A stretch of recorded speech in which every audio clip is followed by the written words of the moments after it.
Hello students, मैं Prince Kumar आप सभी को स्वागत करता हूं अपना परिवार यूडी रोजगार में। यह क्लास रीजनिंग का क्लास होने वाला है। इस क्लास में जितने भी प्रश्न लिया गया है सभी प्रश्न आप सभी के एग्जाम के पैटर्न पे आधारित है।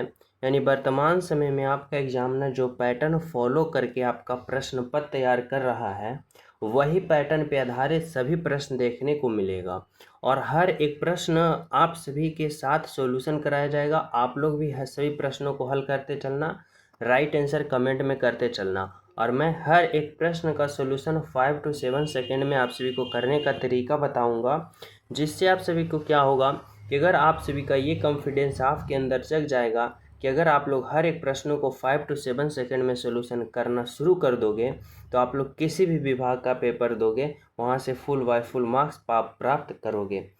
और समझना, सिलेक्शन तभी आप सभी ले पाओगे जब तक आप लोग कम समय में ज़्यादा प्रश्न सॉल्यूशन करना शुरू कर दोगे।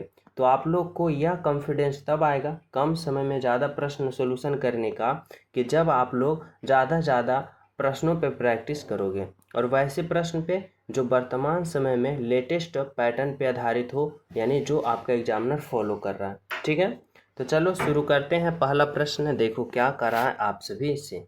प्रश्न जो है वह आप सभी से क्या पूछा जा रहा है भाई। कहा जा रहा है कि उस विकल्प का चयन करें जो तीसरी संख्या से उसी तरह से संबंधित है जिस प्रकार दूसरी संख्या पहली से संबंधित है। यानी आप सभी को यहाँ पे सोचना पड़ेगा और समझना पड़ेगा कि जिस प्रकार 9 से 100 बन रहा है तो 13 से उसी प्रकार यहाँ पे जो संख्या बनेगा वह क्या बनेगा। अब इसके लिए सबसे पहले हमें यहाँ पे ये समझना होगा कि आखिर 9 से 100 जो बना वह किस तरीका से बना। तो देखो, अगर हम 9 से 100 के करीब पहुँचना चाहते हैं तो क्या करेंगे, पहले हम इस 9 में क्या करेंगे, इस 9 में प्लस का 1 करेंगे। अब 9 में प्लस का 1 करने के बाद हमें यहाँ पे कितना प्राप्त होगा, 10 होगा। और फिर 10 का जब हम स्क्वायर करेंगे तो देखो यहाँ पे 100 मिल रहा है, बोलोगे जी। यानी हम क्या किए, यहाँ पे हम सबसे पहले 9 में प्लस का 1 किए, पहली संख्या में 1 को जोड़ें और 9 में प्लस 1 करने के बाद 10 आया। 10 में पुनः हम 10 का स्क्वायर करेंगे तो 100 आ गया। ठीक है, अब उसी प्रकार 13 से हमें यहाँ पे राइट आंसर प्राप्त करना है तो हम क्या करेंगे, पहले हम इस 13 में प्लस का 1 करेंगे। अब 13 में प्लस का 1 करने के बाद हमें प्राप्त होगा 14 और फिर इस 14 का वर्ग करेंगे। अब 14 का वर्ग करेंगे यानी स्क्वायर करेंगे तो सभी विद्यार्थी को पता होगा कि 14 का स्क्वायर कितना होता है, 196 यानी 196। और 196 जो है देखो कौन सा ऑप्शन में है, तो ऑप्शन नंबर 2 में है, ऑप्शन नंबर 3 में है। यानी राइट आंसर जो होगा वह क्या होगा, ऑप्शन नंबर यहाँ पे 3 होगा आपका राइट आंसर। ठीक है, समझ रहे हो। तो चले नेक्स्ट पे देखो, समझना यहाँ पे 2 नंबर का प्रश्न जो है आप सभी से क्या पूछा जा रहा है।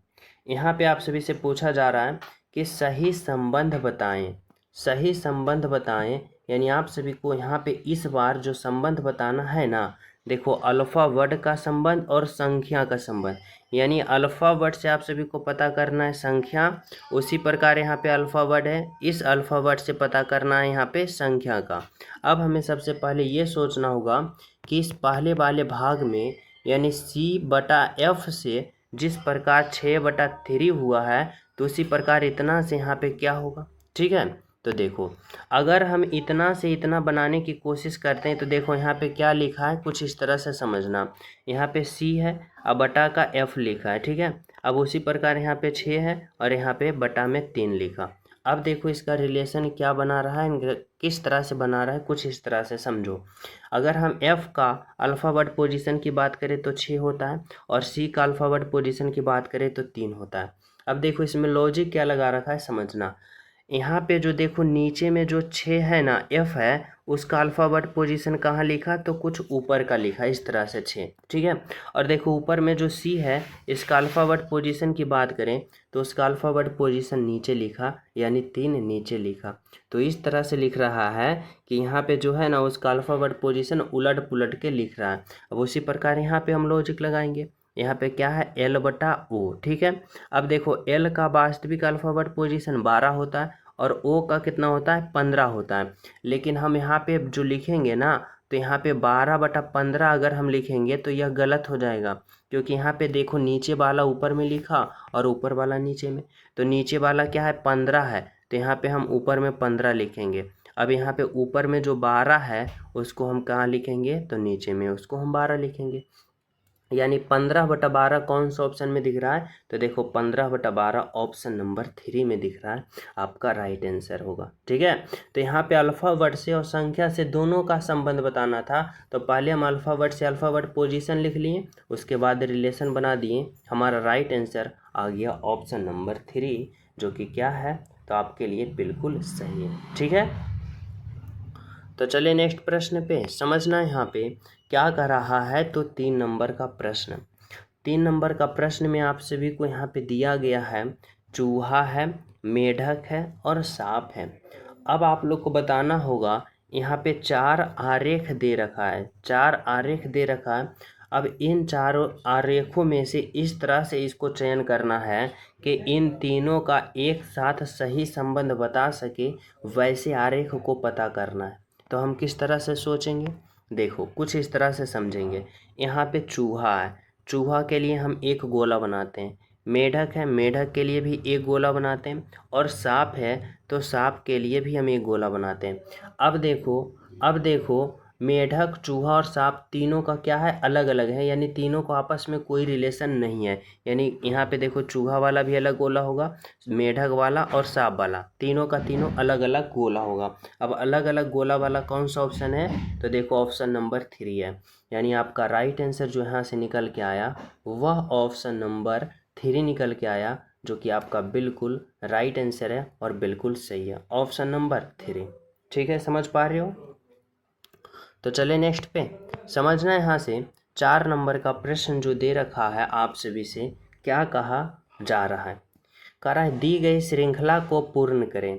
यानी यह जो प्रश्न जो दिख रहा है ना, यह प्रश्न जो है वह सीरीज वाले हैं, श्रृंखला वाले हैं, और वो भी श्रृंखला किसका है, तो नंबर का, यानी सीरीज का, जो संख्या का सीरीज बन रहा है। अब जब भी नंबर सीरीज का प्रश्न हमारे पास आ जाता है तो हम इसे किस प्रकार से सॉल्यूशन करते हैं। इसका सबसे पहला रूल ये होता है कि आप लोग देखो यह किस ऑर्डर में चल रहा है। तो देखो अगर हम बात करते हैं तो यह इंक्रीज ऑर्डर में चल रहा है, यानी क्या हो रहा है भाई, तो बढ़ते हुए अंक, बढ़ते हुए संख्या में यह सीरीज चल रहा है।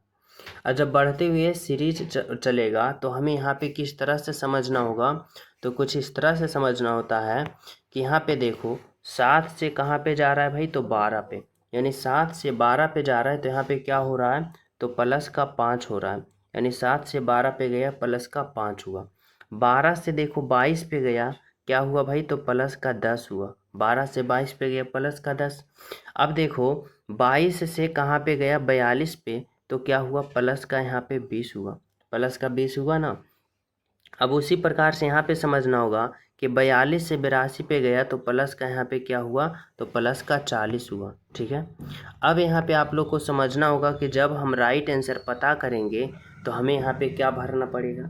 तो सबसे पहले आप लोग सीरीज देखो, प्लस का 5, प्लस का 10, प्लस का 20, प्लस का 40 हो रहा है। तो इस बार हम क्या करेंगे, तो देखो यहाँ पे हर बार दुगना हो रहा है, जैसे 5 का दुगना 10, 10 के दुगना 20, 20 का दुगना 40। अब इस बार हम 40 का दुगना क्या करेंगे, 80 करेंगे, यानी यहाँ पे हमें कितना ऐड करना पड़ेगा, तो 80 ऐड करना पड़ेगा। अब 82 में जब 80 को हम जोड़ेंगे तो 82 प्लस का 80 कितना होगा, तो 162, यानी 162 होगा। और 162 देखो कौन सा ऑप्शन में है, तो ऑप्शन नंबर 2 में है। यानी राइट आंसर आपका जो होगा वह ऑप्शन नंबर 2 होगा, जो कि बिल्कुल बिल्कुल सही है, ऑप्शन नंबर 2 है। ठीक है, समझ पा रहे हो यहाँ तक। तो चले हम सब नेक्स्ट प्रश्न पे, और सभी प्रिय स्टूडेंट क्लास को लाइक कर देना, ज़्यादा से ज़्यादा क्लास को शेयर करना, जो न्यू हो तो चैनल सब्सक्राइब करके बेल आइकन प्रेस कर देना। आप सभी जब क्लास को लाइक करते हो तो ये पता चलता है कि अगर 20,000, 10,000, 15,000 जितने भी स्टूडेंट क्लास को देख रहे हैं तो उनमें से कितने स्टूडेंट को यह क्लास पसंद आ रहा है। इससे क्या होता है कि आपका एक लाइक से हमें और ज़्यादा मोटिवेट मिलता है और ज़्यादा हम कोशिश करते हैं कि लेटेस्ट प्रश्न, लेटेस्ट टॉपिक से प्रश्न लाया जाए। लेटेस्ट प्रश्न जो वर्तमान समय में पूछ रहा है वो उसको पता करना है, उसको ढूंढना है और आप सभी के बीच प्रस्तुत करना है और इस तरह से सॉल्यूशन करना है कि कम समय में ज़्यादा प्रश्न हल हो जाए। ठीक है, तो लाइक कर देना, शेयर कर देना और न्यू हो तो चैनल सब्सक्राइब कर देना। ठीक है, चलो देखो 5 नंबर का प्रश्न क्या करा है। 5 नंबर का प्रश्न भी लेटेस्ट प्रश्न है, लाजवाब प्रश्न है। करा है श्रृंखला को पूर्ण करें। अब इस बार जो सीरीज वाले प्रश्न दे रखा है, श्रृंखला वाला ना, अल्फावर्ड से दे रखा है। अब मैं बता चुका हूँ आप सभी को कि जब भी प्रश्न, रीजनिंग का प्रश्न अल्फावर्ड से आ जाए और उसको कम समय में सॉल्यूशन करना चाहते हो तो उसका अल्फावर्ड पोजीशन लिख लेना। जैसे इसमें अगर हम बात करते हैं इसका अल्फ़ावर्ड पोजीशन लिखने का, तो देखो P का 16 होता है, C का 3 होता है, R का कितना होता है भाई 18 होता है और F का 6 होता है, T का 20 होता है और I का 9 होता है, V का 22 होता है और L का 12 होता है, X का 24 होता है और O का 15 होता है। यहाँ पे मैं सभी का अल्फ़ावर्ड पोजीशन लिख लिया, आप लोग भी याद कर लेना। ठीक है, अब यहाँ पे आप लोग रिलेशन बनाना शुरू करो। कैसे करोगे, तो इस तरह से देखो, अगर हम P से R पे चलते हैं, R से T पे, T से V पे, V से X पे, तो X से जो यहाँ पे पहला पद हमें प्राप्त होगा। फिर उसके बाद C से चलेंगे तो यहाँ पे हमें दूसरा पद प्राप्त होगा। ठीक है, तो पहले हमें कहाँ से चलना पड़ेगा, तो पहले हमें यहाँ से चलना पड़ेगा P से, और इसके लिए हमें क्या होगा, तो यहाँ से पहला अल्फ़ावर्ड पता चल जाएगा। जैसे देखो P से R पे जाएंगे यानी 16 से 18 पे तो प्लस का 2 हो रहा है। फिर देखो R से T पे जा रहे हैं, 18 से 20 पे प्लस का 2 हो रहा है। फिर T से V पे यानी 20 से 22 पे प्लस का 2 और V से X पे 22 से 24 पे प्लस का 2। अब इस बार जब हम X से अगले पद को पता करेंगे यानी X का 24 और 24 में प्लस का 2 करेंगे तो 24 और प्लस का 2 कितना होगा 26, और 26 जो होता है वह किसका अल्फ़ावर्ड पोजीशन होता है, Z का, तो यहाँ पे Z होगा। यहाँ तक सभी विद्यार्थी समझ रहे हो ना। अब हमें क्या करना है, जब दूसरा अल्फ़ावर्ड को पता करना है ये वाले भाग को, तो क्या करना है, तो C से चलना है। C से चलेंगे F पे, C का 3 F का 6, 3 से 6 पे जा रहा है प्लस का 3 हो रहा है। F से I पे 6 से 9 पे प्लस का 3 हो रहा है। I से L पे 9 से 12 पे जा रहे हैं यानी प्लस का 3, और L से O पे 12 से 15 पे प्लस का 3। और जब हम O से यहाँ पे दूसरे अल्फ़ावर्ड को पता करेंगे प्लस का 3 करेंगे। अब O का 15, 15 में 3 जोड़ेंगे, 15 और 3 कितना होता है भाई 18, और 18 जो होता है वह किसका अल्फ़ावर्ड पोजीशन होता है, तो R का होता है, यानी यहाँ पे R होगा। यानी हमारा राइट आंसर क्या निकल के आया, तो Z और R। अब Z और R देखो कौन सा ऑप्शन में है, तो ऑप्शन नंबर 3 में है। यानी आपका राइट आंसर यहाँ से जो निकल के आया ऑप्शन नंबर 3 जो है वह बिल्कुल बिल्कुल सही है, आपका राइट आंसर है। Option number 3 is the right answer. ठीक है, तो चले हम सब नेक्स्ट प्रश्नों पे। देखो समझना यहाँ पे क्या कर रहा है, 6 नंबर का प्रश्न। 6 नंबर का प्रश्न समझना भाई। यहाँ पे कहा जा रहा है उस समुच्च का चयन कीजिए जिसमें संख्या उसी तरह आपस में संबंधित है जिस प्रकार संख्या नीचे दिए गए समुच्च में आपस में संबंधित है। यहाँ पे आप लोग को समझना होगा कि जिस प्रकार 3, 16, 5 से यह जो बन रहा है ना, जो रूल से 3, 5, 6 बन रहा है, वही रूल वही लॉजिक से यहाँ पे कौन सा ऑप्शन बन रहा है ये आप लोग को पता करना होगा। वही कहना चाहता है एग्जामिनर कि जिस प्रकार यहाँ पे इसमें जो संबंध है ना वही संबंध इस ऑप्शन वाले में ढूंढना पड़ेगा। ठीक है, तो देखो हमें यहाँ पे कुछ इस तरह से समझना पड़ेगा। यहाँ पे क्या दे रखा है, 3 दे रखा है, 16 दे रखा है और क्या दे रखा है, तो 5 दे रखा है। अगर हम बात करते हैं कुछ इस तरह से कि 3 को 16 को अगर 5 को हम किस तरह से यहाँ रिलेशन बनाएं, तो देखो समझना हर एक प्रश्न का सॉल्यूशन करने का कुछ ना कुछ सिंपल ट्रिक होता है जिसे बहुत ज़्यादा शॉर्ट किया जा सकता है। अब ऐसे प्रश्न में आप लोग सोचोगे कि हम क्या लॉजिक लगा सकते हैं इस तीनों में, तो देखो जब भी प्रश्न इस प्रकार के आ जाए तो देखना कि अगर दो छोटी छोटी संख्या हो और एक बड़ी संख्या बन रहा है, जैसे इसमें बड़ी संख्या बन रहा है, तो आप लोग छोटे छोटे संख्या को आपस में कैलकुलेशन करके बड़ा संख्या लाने की कोशिश करना। जैसे इसमें अगर हम यहाँ पे क्या करते हैं, तो इसमें कुछ इस तरह से सोचते हैं कि देखो यहाँ पे 3 है ना, यहाँ पे 5 है। अगर मैं 5 और 3 को यहाँ पे जोड़ता हूँ 5 और 3 को क्या करता हूँ, जोड़ता हूँ, तो 5 3 8 आ जाएगा, 8 आ जाएगा। अब 16 लाने के लिए हमें क्या करना पड़ेगा, 8 में गुना का 2 करना पड़ेगा, 16 आ गया। यानी हम क्या किए, तो पहली संख्या और दूसरी संख्या, पहली संख्या और तीसरी संख्या को जोड़े और 2 गुना कर दिए, बीच वाला आ गया। अब उसी प्रकार देखो ऑप्शन नंबर 1 में अगर हम बात करते हैं 19 और 11 को 20, और 20 में जब 2 गुना करेंगे 40, लेकिन यहाँ पे 35 है, ये गलत। अगर हम बात करते हैं 7 और 9 को, तो 9 और 7 कितना होता है भाई, तो 9 और 7 हो जाता है 16, और 16 में जब गुना का 2 करेंगे तो कितना होगा, तो 16 गुने का 2 32। देखो 32 आ रहा है, बोलोगे जी बिल्कुल आ रहा है, यानी ऑप्शन नंबर 2 क्या होगा, राइट आंसर होगा। ऑप्शन नंबर 3 देखो होगा नहीं, 11 14 जोड़ोगे तो यहाँ पे 5 और 9 को जोड़ोगे, ये होगा नहीं, यानी राइट आंसर यहाँ से क्या निकल के आया, तो ऑप्शन नंबर यहाँ पे निकल के आया जो कि 2 है, बिल्कुल बिल्कुल आपका राइट आंसर। ठीक है, समझ पा रहे हो। ऑप्शन नंबर 2, पहली संख्या तीसरी संख्या को गुना किए और जोड़ें, और जोड़ने के बाद 2 हम गुना किए, बीच वाला हमें प्राप्त हो गया। ठीक है, तो चले नेक्स्ट पे देखो।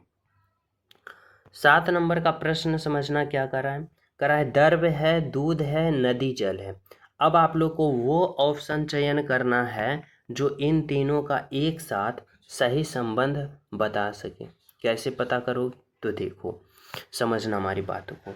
यहाँ पे दर्भ है, दूध है, नदी जल है, ठीक है भाई, ठीक है। देखो अगर मैं अगर मैं यहाँ पे दर्भ के लिए एक गोला बनाता हूँ, देखो दर्भ के लिए मैं क्या किया, तो एक बड़ा सा गोला बना दिया, दर्भ के लिए गोला बना दिया।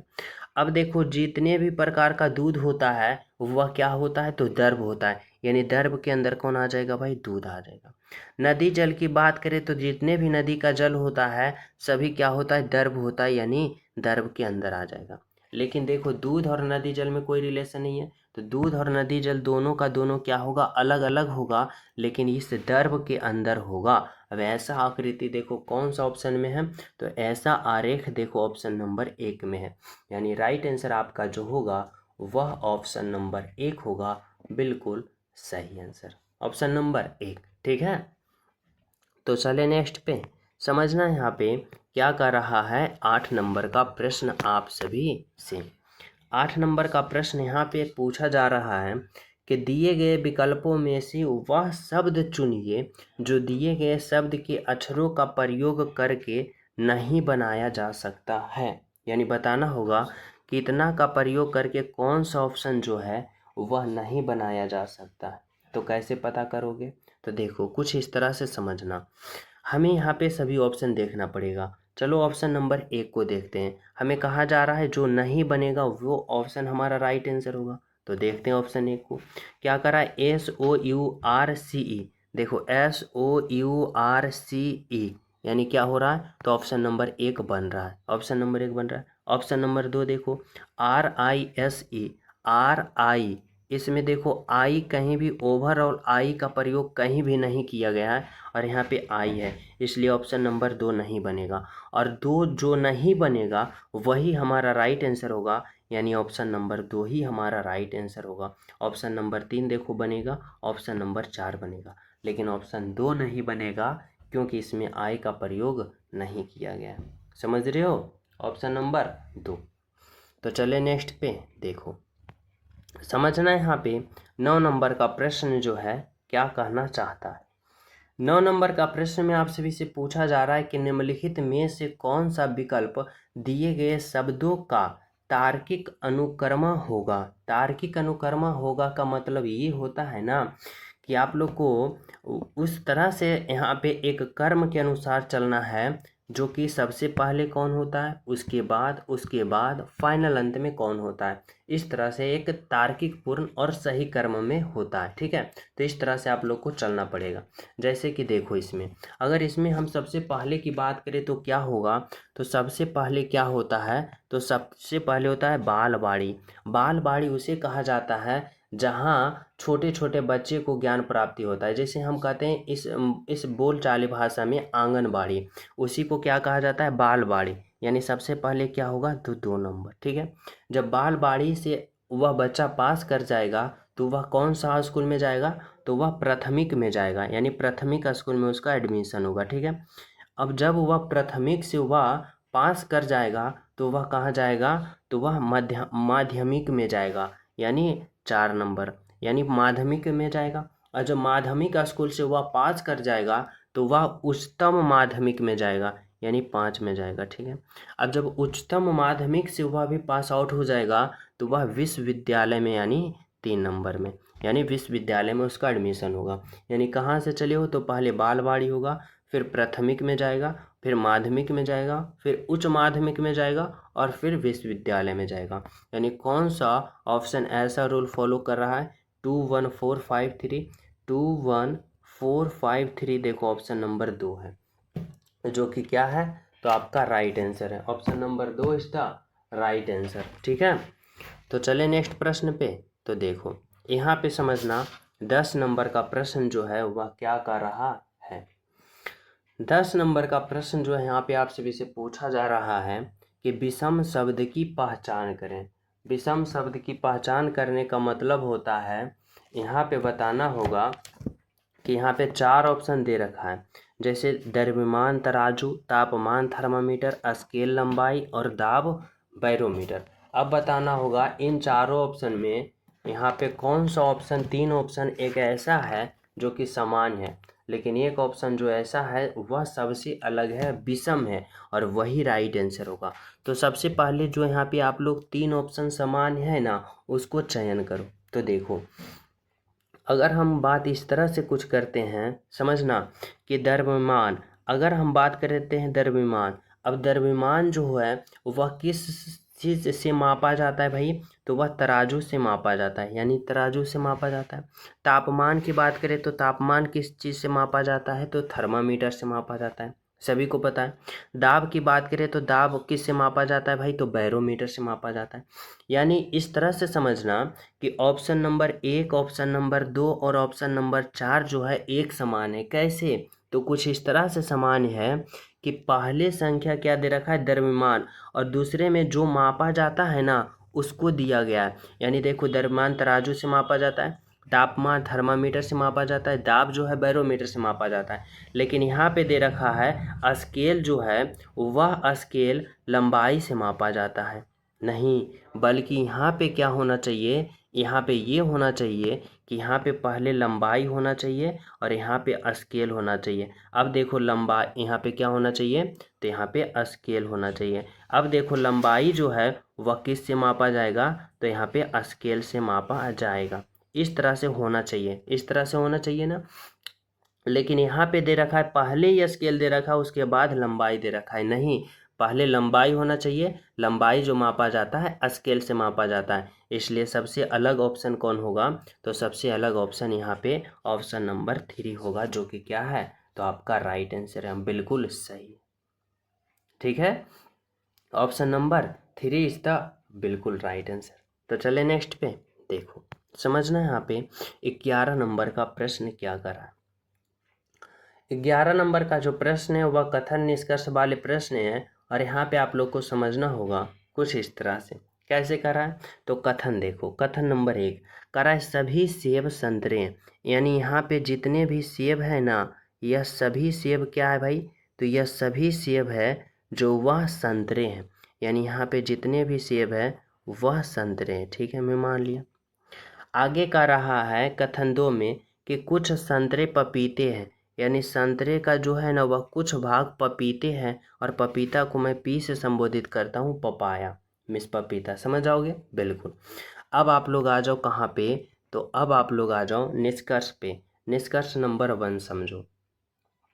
निष्कर्ष नंबर 1 कहा जा रहा है कि कुछ सेब पपीते हैं। सेब देखो कहाँ है, तो सेब देखो यहाँ पे है, सेब ये है। अब सेब और पपीता देखो यहाँ पे। अब सेब और पपीता में कोई रिलेशन है, बोलोगे नहीं है, सेब पपीता में कोई रिलेशन नहीं है, यानी क्या होगा, निष्कर्ष नंबर 1 गलत होगा। निष्कर्ष नंबर 2 की बात करते हैं, कह रहा है कुछ पपीते सेब हैं। पपीते, पपीते कहाँ है, तो पपीते ये है, पपीते वाले रेखा कौन है भाई, ये है, और सेब वाले ये है। अब कुछ पपीते और सेब में देखो रिलेशन है, बोलोगे नहीं है, यानी ये भी क्या होगा, गलत होगा। यानी क्या होगा, तो ना तो एक और ना ही 2 अनुसरण करता है, यानी राइट आंसर ऑप्शन नंबर 3 होगा आपका बिल्कुल बिल्कुल सही आंसर, ऑप्शन नंबर 3। ठीक है, समझ पा रहे हो, ऑप्शन नंबर 3। तो चले हम सब नेक्स्ट प्रश्न पे। तो देखो समझना है यहाँ पे 12 नंबर का प्रश्न जो है आप सभी से क्या कहा जा रहा है। कह रहा है किसी निश्चित कोड भाषा में घटाव को गुना, भाग को जोड़, जोड़ को भाग और गुना को घटाव कहा जाता है, तो इतना का मान क्या होगा। कैसे पता करोगे, तो देखो कुछ इस तरह से समझना। यहाँ पे क्या है, 19 है, यहाँ पे भाग है। अब देखो भाग का अर्थ क्या है भाई, तो भाग का अर्थ जोड़ है, यहाँ पे जोड़ दो फिर 2 होगा। वो घटाव, घटाव का अर्थ गुना है, यहाँ पे गुना दो, यहाँ पे क्या होगा 35 होगा। फिर यहाँ पे जोड़ है, जोड़ का अर्थ भाग है, तो यहाँ पे भाग दो क्या होगा 10 होगा। फिर यहाँ पे देखो क्या है गुना, अब गुना का अर्थ क्या है घटाव है, तो घटाव दो यहाँ पे 6 होगा। ठीक है, अब आप लोग क्या करो, तो इसका हल करो, बोर्ड मास का प्रयोग करते हुए करोगे। तो देखो यहाँ पे 19 हो जाएगा, प्लस का 2 होगा गुना का, अब देखो यहाँ पे 35 होगा, और बटा में भाग में 10 है, तो बटा में कहाँ आ जाएगा, नीचे में 10 आ जाएगा, और माइनस का 6 हो जाएगा। अब यहाँ पे आप लोग काटो, तो देखो 5 2 से काटोगे 10 मरतम, तो 2 पचे का 10, अब 5 से काटोगे ये 5 सते का 35। अब 19 और 7 को जोड़ देना है, तो 19 और 7 को जोड़ोगे कितना होगा, 19 और 7 26, और 26 में जब 6 को आप लोग माइनस करोगे तो यहाँ पे 20 प्राप्त होगा, और 20 देखो ऑप्शन नंबर 1 में है। यानी राइट आंसर क्या निकल के आया, ऑप्शन नंबर 1 निकल के आया। बिल्कुल बिल्कुल सही आंसर। ठीक है, तो चले नेक्स्ट प्रश्न पे। तो देखो समझना यहाँ पे क्या कर रहा है, 13 नंबर का प्रश्न। और सभी विद्यार्थी क्लास को लाइक करते चलना है, शेयर करते चलना है, और चैनल सब्सक्राइब करते चलना है। ठीक है, चलो देखो कह रहा है जिस प्रकार फैक्ट्री का संबंध उत्पादक से है ना, तो उसी प्रकार स्कूल का संबंध किससे होगा। देखो आप लोग को यहाँ पे कुछ इस तरह से समझना पड़ेगा, इस तरह से समझना पड़ेगा कि यहाँ पे कहा जा रहा है फैक्ट्री का संबंध उत्पादक से जिस प्रकार है। तो देखो फैक्ट्री में क्या होता है भाई, तो उत्पादक होता है, किसी भी चीज़ का उत्पादन होता है। जब वह फैक्ट्री है तो वह उत्पादन करेगा ही करेगा। तो उसी तरह से समझना है कि जिस प्रकार फैक्ट्री का संबंध उत्पादन से है, तो स्कूल का संबंध किससे होगा, तो स्कूल का संबंध शिक्षा से होगा। कैसे, तो इस तरह से कि फैक्ट्री जो है वह किसी चीज़ का उत्पादन करता है, किसी चीज़ को पैदा करता है, किसी चीज़ को वह निर्माण करता है। ठीक है, अब उसी प्रकार स्कूल जो है वह क्या करता है, तो वह शिक्षा प्रदान करता है, शिक्षा का निर्माण करता है, शिक्षा का विस्तारित करता है। यानी क्या होगा, तो यहाँ शिक्षा होगा। ऑप्शन नंबर डी जो होगा आपका राइट आंसर होगा। समझ पा रहे हो, बिल्कुल। देखो क्या कर रहा है, तो 14 नंबर का प्रश्न समझना। देखो 14 नंबर का प्रश्न क्या कर रहा है, समझो। यहाँ पे आप सभी से पूछा जा रहा है कि निम्नलिखित आकृति श्रृंखला में आने वाली अगली आकृति का चयन करें। यानी बताना होगा कि इस वाट के जगह पे जो होगा वह कौन सा यहाँ पे ऑप्शन से होगा, ये पता करना होगा। और जब इस तरह से आप सभी का प्रश्न आ जाए कि अगली आकृति क्या होगा, तो आप लोग सबसे पहले आकृति पे आ जाना। अब पहले आकृति देखना कैसे है, दूसरा कैसे, तीसरा कैसा, चौथा कैसा है, तो हमें यहाँ पे देखना होगा कि पांचवा जो होगा वह कैसा होगा। ठीक है, तो समझो अगर हम पहली आकृति में बात करें तो यहाँ पे देखते हैं, यहाँ पे जो यहाँ पे क्या दे रखा है, रो दे रखा है। जैसे देखो एक रो है, फिर दूसरे आकृति में भी एक रो है, यहाँ पे तीसरे आकृति में 2 रो है, फिर चौथे में देखो 2 रो है। तो कुछ इस तरह से समझो, एक रो, फिर यहाँ पे 2 रो है, 2 रो है। तो इस बार क्या होगा, तो इस बार 3 रो होना चाहिए, 3 रो होना चाहिए। अब 3 रो वाले ऑप्शन में देखो तो ऑप्शन 1 कट गया, ऑप्शन का 2 कट गया, और ऑप्शन में 3 में भी 3 रो है, और 4 में भी यहाँ पे 1 2 3 रो है, 1 2 3 रो है। ठीक है, अब हमें क्या करना होगा, तो अब हमें कॉलम देखना होगा। कॉलम कैसे हम देखेंगे, तो कॉलम हम कुछ इस तरह से देखेंगे। आकृति 1 में देखो कॉलम में यहाँ 2 कॉलम है, फिर यहाँ पे 2 कॉलम है, फिर यहाँ पे 1 2 3 कॉलम है, फिर यहाँ पे 1 2 3 कॉलम है। तो इस बार होना चाहिए कैसे, तो इस तरह से समझो 2 कॉलम 2 कॉलम, 3 कॉलम 3 कॉलम, तो इस बार 1 2 3 4 कॉलम होना चाहिए। अब 4 कॉलम वाले देखो ऑप्शन 3 गलत हो गया, ऑप्शन नंबर 4 होगा। यानी ओनली वन राइट आंसर जो होगा आपका ऑप्शन नंबर 4 होगा। कुछ इस तरह से, जो कि आपका क्या है, तो राइट आंसर है ऑप्शन नंबर 4। समझ पा रहे हो, तो चले नेक्स्ट पे। देखो समझना 15 नंबर का प्रश्न जो है क्या है। 15 नंबर का प्रश्न में यहाँ पे दे रखा है, यह प्रश्न कोडिंग डिकोडिंग का है। करा इतना से इतना तथा इतना को इतना लिखा जाता है तो HIDE को क्या लिखा जाएगा बताना होगा। तो देखो कैसे हम पता करेंगे। सबसे पहले आप लोग को यहाँ पे ये समझना होगा कि आखिर इतना से ये 12 लिखा तो कैसे लिखा। अब इसको पता करने के लिए हमें सबसे पहले इसका अल्फ़ावर्ड को पता करना पड़ेगा, अल्फ़ावर्ड पोजीशन को। तो देखो अगर हम CAB के सभी अल्फ़ावर्ड पोजीशन को लिखते हैं उसके बाद रिलेशन बनाते हैं। जैसे देखो C का अल्फ़ावर्ड पोजीशन 3 होता है, A का अल्फ़ावर्ड पोजीशन 1 होता है और यहाँ पे B का अल्फ़ावर्ड पोजीशन 2 होता है।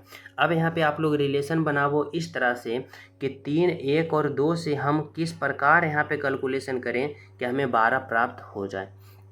अब हमें 12 प्राप्त करने के लिए क्या करना पड़ेगा, तो पहले हमें इन सभी को अगर हम जोड़ते हैं तो देखो इन तीनों के अल्फ़ावर्ड पोजीशन को हम लोग क्या कर रहे हैं, तो इन तीनों के अल्फ़ावर्ड पोजीशन को पहले जोड़ रहे हैं। अब जोड़ने के बाद देखो 3 1 4 और 4 और 2 6, अब 6 आ रहा है। लेकिन जब हम 6 से 12 लाएंगे तो 6 में हम गुना का 2 करेंगे, 6 दूना का 12। अब देखो 12 जाके आया। यानी क्या किए, तो पहले सभी का अल्फ़ावर्ड पोजीशन को देखो जोड़े, जोड़ने के बाद हमें 6 आया, 6 में 2 गुना किए, हमारा यहाँ कोडवर्ड तैयार हो गया। अब उसी प्रकार इसमें देखो F का कितना होता है 6 प्लस का, D का कितना होता है भाई 4 होता है प्लस का, और E का कितना होता है, यहाँ पे E है तो E का 5 होता है प्लस का, D का कितना होता है 4। अब सभी को जोड़ देंगे और जोड़ने के बाद 2 गुना कर देंगे। तो देखो 6 5 11 4 15 और 15 से हमें जब 30 लाना है तो गुना का 2 करना पड़ेगा, यानी 15 गुने का 2। ठीक है, अब वही रूल को फॉलो करना है इसमें और राइट आंसर पता करना है। तो देखो यहाँ पे H है, H का अल्फ़ावर्ड पोजीशन 8 होता है प्लस का, I का अल्फ़ावर्ड पोजीशन 9 होता है प्लस का, D का 4 होता है प्लस का, E का 5 होता है। अब सभी को जोड़ो तो 5 4 9 9 9 18 और 18 8 कितना होगा 26। लेकिन यहाँ पे 18 8 कितना होगा 26। लेकिन यहाँ पे हमें क्या करना है, तो इसका कोडवर्ड पता करना है। तो 26 में हम गुना का 2 करेंगे। अब 26 गुना का 2 करेंगे तो 26 दूना का 52 होगा। बोले तो ऑप्शन नंबर 3 होगा, जो कि क्या है, तो आपका राइट आंसर है, बिल्कुल सही है। ठीक है, ऑप्शन नंबर 3। तो चले हम सब नेक्स्ट प्रश्न पे। देखो यहाँ पे समझना आप लोग क्या पूछा जा रहा है 16 नंबर का प्रश्न में। 16 नंबर के प्रश्न में पूछा जा रहा है निम्नलिखित आकृति में आयत की संख्या ज्ञात करें। यानी बताना होगा इस आकृति में आयत की संख्या कितना है। अब आयत इस आकृति में काउंट करोगे तो यहाँ पे साफ साफ दिख रहा होगा कि जो भी आयत बनने वाले यहाँ पे होगा वह इतना ही के बीच आयत बनेगा। समझ पा रहे हो, इतना ही के बीच आयत बनेगा। अब इतना ही के बीच हमें क्या करना है, तो यहाँ पे दिमाग लगाना होगा। तो देखो अगर हम बात करते हैं तो यहाँ पे देखो एक आयत यहाँ पे है। ठीक है, एक आयत की बात करते हैं तो एक आयत यहाँ पे है, यानी एक एक 2 आयत, 2 आयत हो गया। और बात करते हैं तो एक बड़ा वाला, यानी ये एक 3 आयत, यानी इसमें ओवरऑल आयतों की संख्या कितना है, तो 3 है, जो कि क्या है आपका राइट आंसर है। ऑप्शन नंबर 3 इसका बिल्कुल सही आंसर। ठीक है, समझ पा रहे हो। तो चले हम सब नेक्स्ट प्रश्न पे। तो देखो समझना है यहाँ पे 17 नंबर का प्रश्न। 17 नंबर का प्रश्न जो दे रखा है यहाँ पे कुछ इस तरह से है। देखो यहाँ भी 17 यहाँ भी 17, चलो समझना। 17 नंबर का प्रश्न जो दे रखा है इसमें यहाँ पे कुछ इस तरह से कर रहा है कि दी गई आकृति में कितने त्रिभुज हैं, यानी काउंट ऑफ ट्रायंगल। हमें काउंट करना है इसमें कि कितने त्रिभुज हैं। ठीक है, अब त्रिभुज काउंट करने का देखो बहुत ही शॉर्ट ट्रिक होता है। कुछ इस तरह से समझो, जैसे कि आप लोग ये तरीका इस आकृति में पहले आप लोग त्रिभुज काउंट करके हमें बताओ। जैसे देखो अगर ये आकृति दे दिया जाए तो अब इसमें काउंट करोगे कितना त्रिभुज है, बोलोगे इसमें 3 त्रिभुज है। कैसे होता है, तो देखो एक त्रिभुज इस तरफ हो गया, एक त्रिभुज इस तरफ हो गया, 2 त्रिभुज, और एक ओवरऑल ये बड़ा वाला, एक ओवरऑल ये बड़ा वाला, यानी ऐसे वाले आकृति में त्रिभुजों की संख्या कितना होता है, 3 होता है। ठीक है, तो देखो यहाँ भी तो कुछ वही त्रिभुज दे रखा है।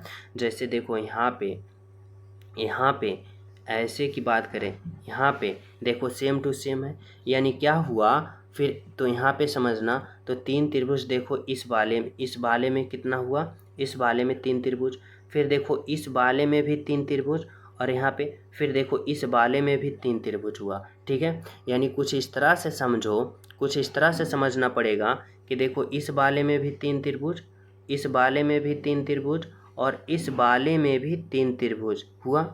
और देखो कहाँ दिख रहा है, तो एक ये पे दिख रहा है, यहाँ पे भी सेम टू सेम दिख रहा है, यानी यहाँ पे भी कुछ इस तरह से 3 त्रिभुज होगा। अब देखो और कोई त्रिभुज दिख रहा है, तो नहीं दिख रहा है। अब क्या करो, अब इसका काउंट कर दो, तो 3 6 3 9 और 3 12, यानी इसमें ओवरऑल त्रिभुजों की संख्या कितना होगा, 12 होगा, जो कि ऑप्शन नंबर यहाँ पे क्या होगा, तो ऑप्शन नंबर 2 होगा आपका राइट आंसर। समझ पा रहे हो। तो देखो यहाँ पे आप लोग इस प्रकार से कंफ्यूज नहीं करना कि यहाँ पे ये बड़ा वाला भी एक त्रिभुज होगा। क्यों नहीं होगा, क्योंकि देखो आप लोग ने यहाँ पे ये काउंट कर लिए हो। कैसे कर लिए हो, देखो बहुत सारे स्टूडेंट बोलेंगे ये बड़ा वाला त्रिभुज को भी काउंट करना है। कैसे, तो देखो यहाँ पे ये तो एक त्रिभुज काउंट कर लियो इस तरफ से, यहाँ पे एक त्रिभुज ये काउंट कर लियो, और फिर बड़ा वाले भी तो एक काउंट किए हो, यानी 3 त्रिभुज देखो इससे निकल के आया। उसी प्रकार देखो इससे एक, फिर इससे एक 2, और ये बड़ा वाला 3, फिर इससे एक, फिर इससे एक, और ये बड़ा वाला 3, यानी यहाँ से 3 3 आप लोग काउंट कर लिए हो। यानी यहाँ से ओवरऑल त्रिभुजों की संख्या जो होगा ओवरऑल 12 होगा, ऑप्शन नंबर 2 होगा। ठीक है, चले नेक्स्ट पे। चलो देखो 18 नंबर का प्रश्न समझना क्या कर रहा है। यहाँ पे पूछा जा रहा है आप सभी से कि STRAIN यानी इतना का जल प्रतिबिंब निकालें। यहाँ पे वाटर इमेज आप लोग को पता करना होगा।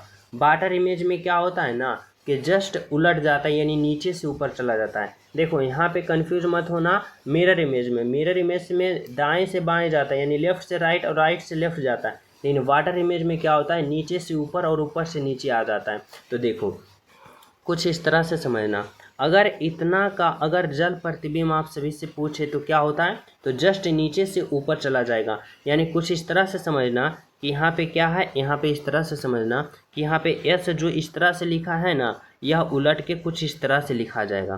तो देखो यहाँ पे ऑप्शन नंबर 1 गलत हो गया, ऑप्शन नंबर बी गलत हो गया। यहाँ पे भी देखो एस है, यहाँ पे भी एस है। ठीक है, अब बात करते हैं एन का। तो एन जो देखो इस तरह से कुछ लिखा है ना, तो यह उलट के किस तरह से हो जाएगा, कुछ उस तरह से उलट के हो जाएगा, कुछ इस तरह से, जैसे कि यहाँ पे कुछ इस तरह से ऐसे उलट के एन हो जाएगा। अब देखो यहाँ पे एन इस तरह से सही है, लेकिन यहाँ सीधा सीधी दे रखा है, तो ऑप्शन नंबर डी गलत है।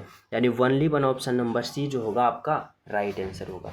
तो एग्जाम में क्या करना ना कि ऐसे प्रश्नों में पहले आप लोग ऑप्शन काटने की सोचना, यानी 3 ऑप्शन जब आप लोग काट दोगे तो जो एक ऑप्शन बचेगा वही आपका राइट आंसर होगा। यानी हमारा राइट आंसर ऑप्शन नंबर यहाँ पे सी होगा, बिल्कुल सही है। ठीक है, चलो देखो समझना, यहाँ पे 19 नंबर का प्रश्न जो है क्या कहना चाहता है।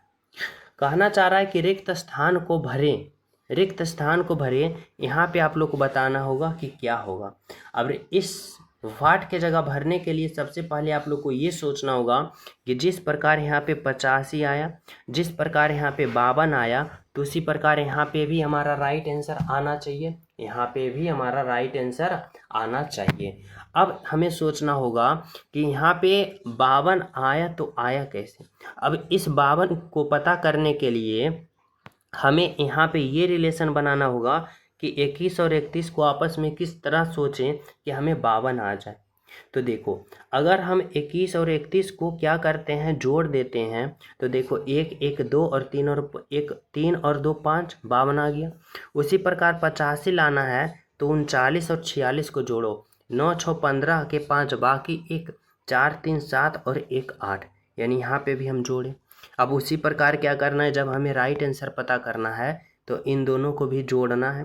तो देखो 16 और 83 को जोड़ेंगे तो 6 और 3 9 होगा, और 8 और 1 9 होगा, यानी 99। बोले तो ऑप्शन नंबर 4 जो होगा आपका यहाँ पे राइट आंसर होगा, बिल्कुल सही आंसर होगा, ऑप्शन नंबर 4। ठीक है, चले नेक्स्ट पे। देखो समझना 20 नंबर का प्रश्न। 20 नंबर का प्रश्न है, करा पैटर्न की पूरा करने वाली आकृति की पहचान करें।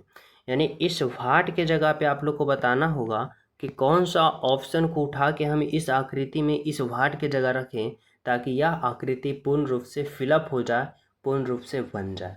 अब इसको पता करने के लिए आप लोग क्या करोगे, तो यहाँ पे वही ऑप्शन उठा के रखना है, ठीक है।